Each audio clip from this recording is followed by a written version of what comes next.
Salut les ludistes et bienvenue dans ce premier hors-série du multivers. Aujourd'hui, je ne vais pas vous présenter un jeu, mais 5. Les 5 que je considère les plus mythiques. Alors accrochez-vous à vos sièges et c'est parti pour mon top 5 personnel des jeux de rôle les plus mythiques de tous les temps. Numéro 5, les Terres de légende. Alors là, je vais pas vous le cacher, on tape dans la pure Madeleine de Proust ludique.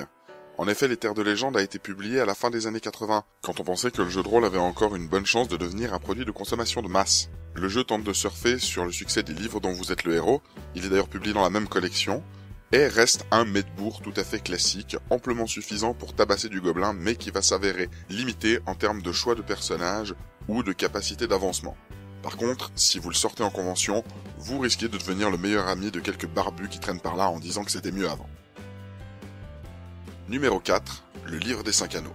Basé sur une mythologie sino-japonaise, sino-japonaise. Le livre des 5 anneaux est une version asiatique du médiéval fantastique avec une surcouche politique. Les joueurs peuvent donc y jouer les classiques guerriers, mages, rôdeurs, etc. Mais pour ceux qui aiment vraiment se la péter, on a aussi des moines tatoués qui font des aphorismes, des grands poètes, des politiciens et des petits rats de cour.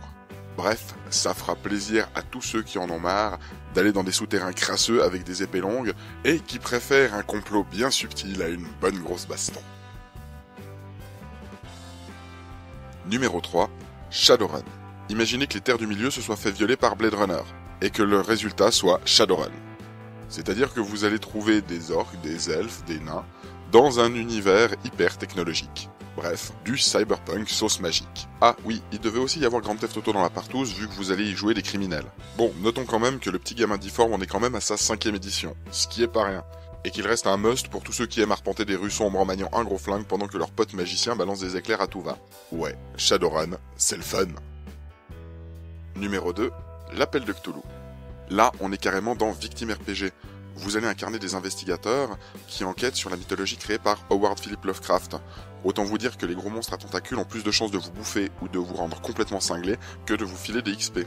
Le petit plus, c'est que le jeu vous permet de jouer à différentes époques, les deux principales étant les années 20 ou la fin du 19e siècle. Mais vous pouvez aussi jouer à l'époque moderne, et si vraiment vous avez envie de toucher à l'horreur, jouez pendant la Deuxième Guerre mondiale. Après tout, en plus des horreurs cosmiques, pourquoi ne pas rajouter une bonne couche de saloperie humaine? Cerise sur le gâteau, les armes sont quasiment inefficaces contre les monstres que vous allez croiser, et vous vous rendrez vite compte que vous ne faites que retarder l'inéluctable.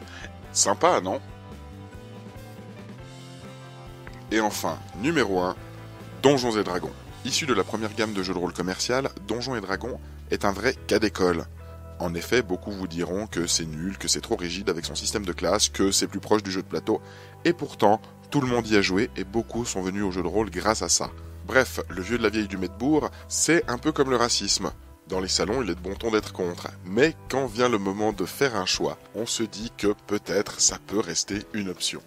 Bref, la vraie magie des auteurs de Donjons et Dragons, c'est d'arriver à faire des choix qui vont à l'encontre de leur communauté de joueurs et à rester le jeu de rôle le plus joué au monde. C'est pas beau la vie? Voilà, c'est tout pour les 5 jeux de rôle que je trouve personnellement les plus mythiques. Alors je sais que je n'ai pas parlé de certains titres comme Warhammer ou Cyberpunk. Promis, je corrigerai ça à l'occasion. En attendant, merci à vous de me suivre, c'est sympa. Si vous avez aimé cette vidéo, n'hésitez pas à la partager sur votre réseau social favori. N'hésitez pas aussi à vous abonner à la chaîne, je vous prépare une petite surprise pour les 100 abonnés. En attendant, moi je vais aller dépoussiérer ma collection pour vous trouver encore un ou deux multivers à faire. D'ici là, je vous dis, jouez bien!